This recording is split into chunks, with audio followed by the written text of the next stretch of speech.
Et salut tout le monde, j'espère que vous allez bien. On se retrouve pour une petite vidéo récap de 4. Je regarde là combien d'onglets j'ai 5 actus, j'ai 5 news. J'ai 5 news qui me semblent importantes à traiter avec vous, de sujets divers et variés. On va parler, comme vous le voyez ici, de la victoire à la Flèche Brabançonne de Benoît Cosnefroy. Et d'autres sujets, il va y avoir aussi des retours sur certains blessés.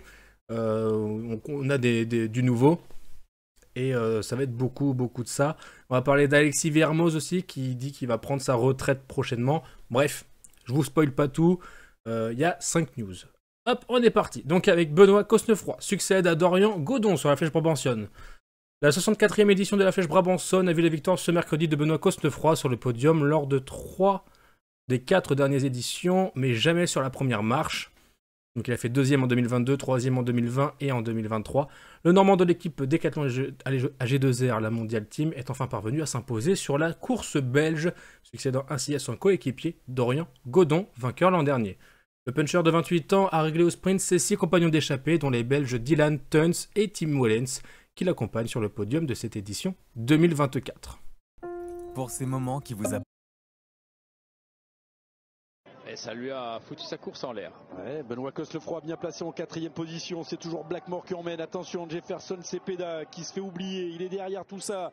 Tim Wellens en 3e position. Quentin Hermans dans la roue de Blackmore. C'est parti, le sprint est lancé. Edward Teuns va lancer le long de la balustrade. Avec juste derrière lui Benoît Cosnefroy.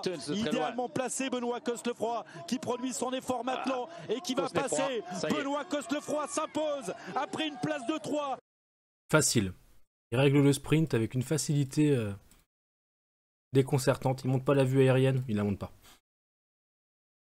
Voilà, victoire assurée, maîtrisée, propre. Donc le résumé des 50 derniers kilomètres, juste, tenez, il y avait, ce qui est intéressant, c'est le coureur de la IF, c'est Marine Vandenberg, qui était très fort, qui est parti dans les 2 derniers kilomètres. Je pensais qu'il irait au bout, mais sur la fin, sur la dernière montée, parce que la Flèche Brabançonne, ça finit sur une côte. Sur la dernière montée, à la fin, il s'est complètement écrasé, il n'avait plus rien, il n'avait plus d'énergie du tout. Et donc, il s'est fait rattraper par ce groupe. Mais c'était un final très décousu. Tout le monde s'attaquait, contre-attaquait, etc. Un final très compliqué. Mais voilà, Benoît Cosnefroy qui a su régler le sprint d'une main de maître. Donc bravo à lui. On va passer à la suite tout de suite. Alexis Villermoz, je ne sais pas si on prononce le Z, va stopper sa carrière à la fin de la saison. Alors qu'il s'apprête en tant que jurassien à vivre un week-end particulier lors du triptyque franc-comtois, Alexis Villermoz a fait savoir ce mardi qu'il prendrait sa retraite sportive à l'issue de cette saison, sa 12e au plus haut niveau. C'est avec beaucoup d'émotion et de fierté que je vous annonce que cette année 2024 sera mon ultime saison professionnelle. Et je compte bien donner le meilleur de moi-même cette dernière saison avec le team pour n'avoir aucun regret. Écrit le puncher de 35 ans sur son compte X.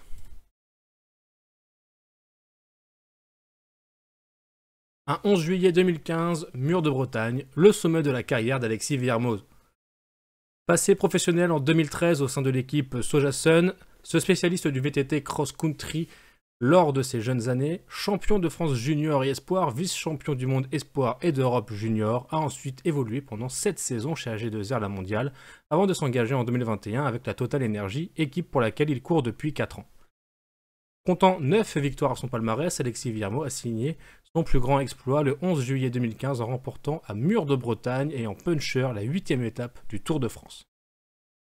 Double vainqueur du Grand Prix de Plumelec-Morbihan et également lauréat du Tour de Limousin et de la Royal Bernard Drôme Classique, le natif de Saint-Claude a décroché sa dernière victoire il y a maintenant près de 2 ans à l'occasion de la 2e étape du Critérium du Dauphiné.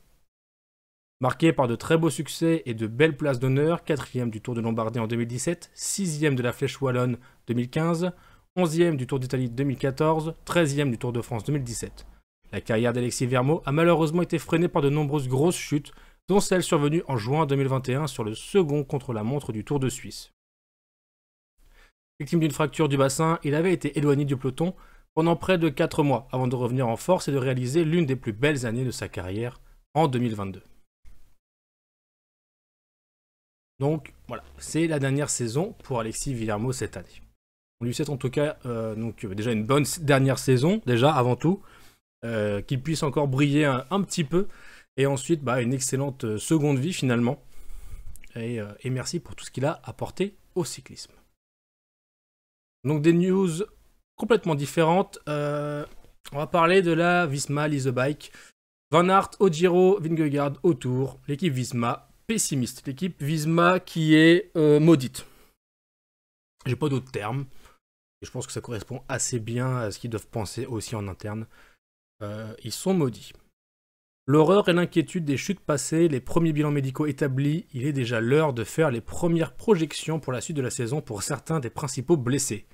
Chez Visma Lease a Bike, on se pose forcément la question de savoir si ces deux grands leaders prévus pour les 2 premiers grands tours de l'année, à savoir Wout van Aert sur le Giro et Jonas Vingegaard sur le Tour de France, seront rétablis à temps et opérationnels suite à leurs accidents respectifs.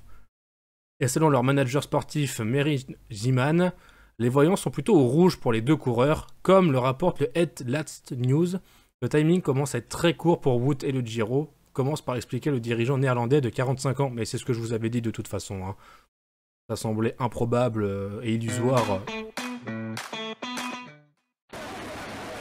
de voir Wout van Aert participer au Giro.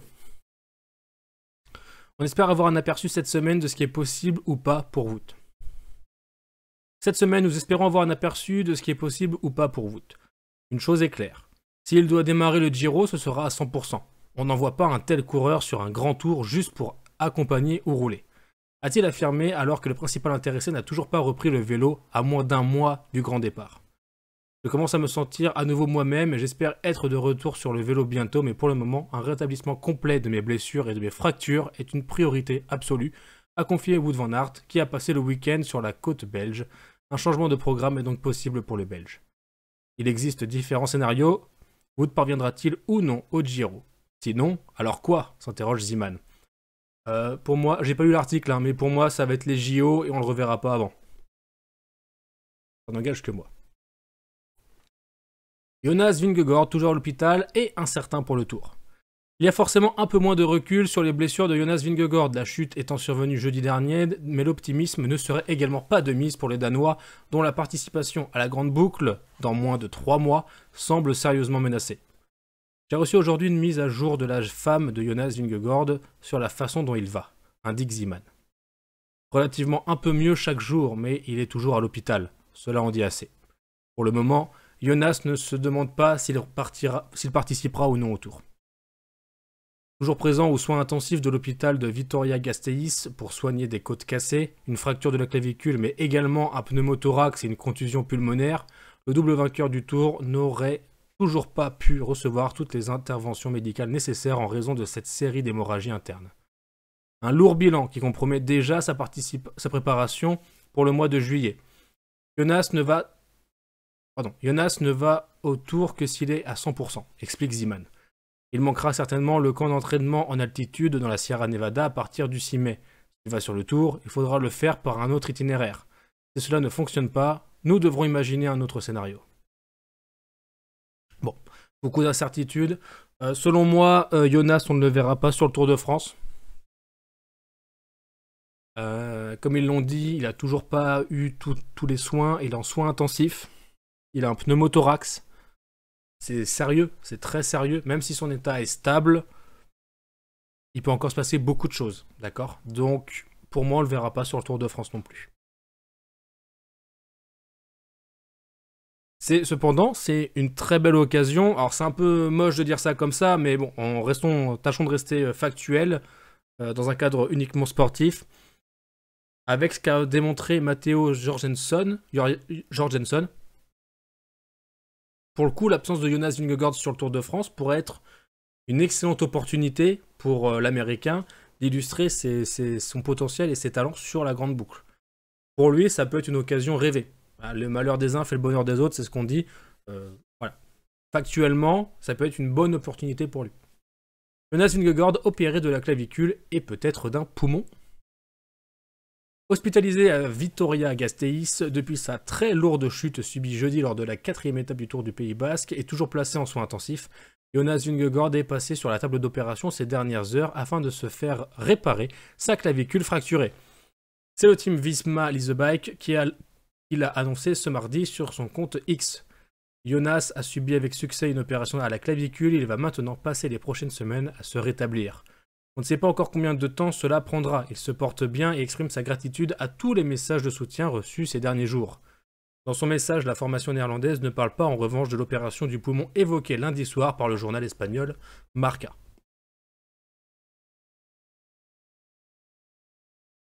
Qu'est-ce que c'est que ça? Non. Fais-moi ça, voilà.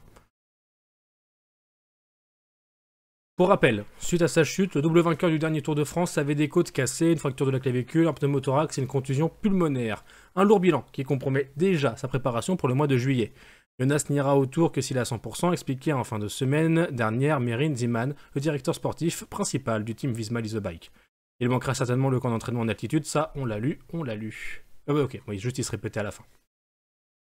Voilà, donc pour la Visma Lease a Bike, c'est pas terrible. Et c'est pas fini. Alors si, c'est fini pour la team Visma, j'ai rien d'autre pour eux. Ils ont déjà assez d'actualité qui les concerne comme ça. Stef Kras, on n'en parle pas beaucoup. Je vous avais dit qu'il avait été touché au niveau des vertèbres et au niveau des cervicales. Les vertèbres m'inquiétaient, d'accord. J'avais peur, visiblement il était toujours en vie, mais j'avais peur du coup qu'il y ait un handicap. Et ça aurait pu être pire que ce que je pensais finalement. Après, il respirait, il était encore vivant. Au moment, sinon, il serait mort sur le coup, très probablement. Mais donc, le bilan, c'est ça. Stef Kras, miraculé. À 20 cm près, je serais mort. Pneumothorax, plusieurs côtes cassées, 2 fractures vertébrales dorsales. Un bilan médical qui fait froid dans le dos. Stef Kras est l'une, si ce n'est la principale victime de la terrible chute de la 4e étape du Tour du Pays Basque. Même si l'état de santé du Belge de 28 ans a moins fait parler que ceux de Jonas Vingegaard, Primoz Roglic et Remco Evenepoel dans les médias. Après 4 nuits à l'hôpital de Saint-Sébastien, le coureur de la Total Energy est rentré en Belgique ce lundi pour réaliser de nouveaux examens à Herentals. Entre-temps, le 11e du Tour d'Espagne 2023 s'est exprimé pour la première fois sur cet incident et la manière dont il l'avait vécu. J'ai frôlé la mort, a-t-il témoigné aux médias belges. La Het Nieuwsblad, j'imagine ça doit être ça. Hop. J'étais mort de peur parce que je ne pouvais pas respirer pendant 30 secondes. Je n'avais qu'un seul poumon fonctionnel. J'ai frôlé la mort. J'ai réalisé en voyant le bloc de béton au bord de la route que j'aurais été mort si j'étais tombé 20 cm plus loin. Honnêtement, j'ai eu beaucoup de chance. A-t-il expliqué, lucide. Réputé pour sa malchance et ses nombreuses chutes, Stef Kras a probablement vécu le pire d'entre elles jeudi dernier. Le grimpeur belge garde malgré tout espoir de pouvoir revenir à la compétition à temps pour le Tour de France 2024. Lui qui avait dû abandonner l'édition précédente lors de la 8e étape après une chute causée par un spectateur. Ouais, c'est pareil, c'est pas garanti. Alors, après, ils sont dans la Total Energy, ils sont un peu moins compétitifs. Ce que j'entends par là, c'est Jonas Vingegaard ou Wout van Aert, s'ils les mettent sur leurs objectifs comme ça, c'est pour jouer la victoire finale, c'est pour jouer un classement général. Stef Kras aussi, mais s'il gagne une étape, s'il est là pour gagner une étape, en vrai, ça leur va. Ils n'ont pas les mêmes objectifs non plus, c'est pas les mêmes coûts, les mêmes sponsors. Il y en a un dont on n'a pas reparlé depuis. Et voilà. Et je voudrais pas ne pas parler de lui, parce que c'est important, et trop peu de gens en parlent quand même. Et j'y ai pensé là pendant que je lisais les articles. Cyclisme. Le verdict est tombé pour Mikel Landa, victime de multiples fractures après sa chute. Mikel Landa souffre de fractures de la clavicule et aux côtes, a annoncé son équipe Soudal Quick-Step. Vendredi 5 avril, le coureur espagnol avait chuté lors de la 5e étape au Tour du Pays Basque, le jour même. Ouais, c'est une news que j'ajoute comme ça, c'était complètement imprévu, je l'ai cherché en direct. Le verdict est tombé pour Mikel Landa, en plus de la fracture de la clavicule droite, Mikel a subi des fractures aux 5e et 6e côtes, a annoncé son équipe. Ça va, clavicule plus des côtes, ça va. Pas d'opération requise. Plus tôt dans la journée, le coureur espagnol de 34 ans avait sévèrement chuté sur la 5e étape du Tour du Pays Basque, entraînant son évacuation sur civière et son abandon. Toutefois, son malheur n'entraînera aucune opération sur sa clavicule, précise sa formation, car elle pourra guérir de manière conservatrice. Bon, si elle est conservatrice. Lors de sa chute, Landa était tombé avec Gilles Gelders et Gonzalo Serrano à 84 km de l'arrivée. Cet accident était arrivé au lendemain d'une grosse chute collective qui avait poussé plusieurs coureurs à l'abandon, dont les 3 cadors du peloton. On connaît l'histoire. Donc a priori, ici il y a quand même eu de la casse, mais ça va. J'ai pas de doute, il pourra revenir pour le Tour de France, tout comme Remco Evenepoel. D'ailleurs, pour ceux qui se demanderaient pourquoi est-ce que Jonas Vingegaard n'aurait pas été opéré plus tôt, tout simplement puisque avec tous les dégâts qu'il a, notamment en lien avec les poumons, même s'il est vivant, conscient, etc., son état n'est pas forcément stable. Entendez par là qu'une opération, qui n'est pas du tout neutre, je vous passe les détails, d'accord, on n'est pas là pour ça, mais une opération avec anesthésie générale, c'est pas neutre du tout, c'est très lourd à encaisser pour le corps. Et si on veut qu'il se réveille de son opération, il faut qu'il soit dans un état stable. Et c'était pas le cas. Vraisemblablement, c'était pas le cas. Je suis pas médecin, mais logiquement, c'était pas le cas. Donc c'est pour ça qu'on peut pas enchaîner. C'est pour ça qu'on fait pas 3 opérations sur un patient la même journée. Parfois, ça peut être nécessaire. Je pense que pour lui, pour le coup, ça aurait pu être nécessaire. On fait pas 3 opérations la même journée. On va essayer plutôt de les faire 1 à 2 par semaine en fonction de l'état du patient. Vous voyez. Donc c'est pour ça que tout n'a pas encore été fait pour Jonas. Ils n'ont pas encore tout réparé. Parce qu'il faut s'assurer qu'il soit stable et qu'il se réveille de son anesthésie. De ces opérations. Voilà, c'est tout ce que j'avais pour aujourd'hui. Merci d'avoir suivi cette vidéo avec des news assez diverses et variées. Bon, pas mal de bilans des chutes quand même. N'hésitez pas, si vous voyez des news qui vous intéressent, que vous voulez que je traite, n'hésitez pas à me le dire en commentaire. Sûrement que j'en ferai une vidéo dédiée. On se retrouve bientôt pour des prochaines vidéos. À bientôt, prenez soin de vous. Bye.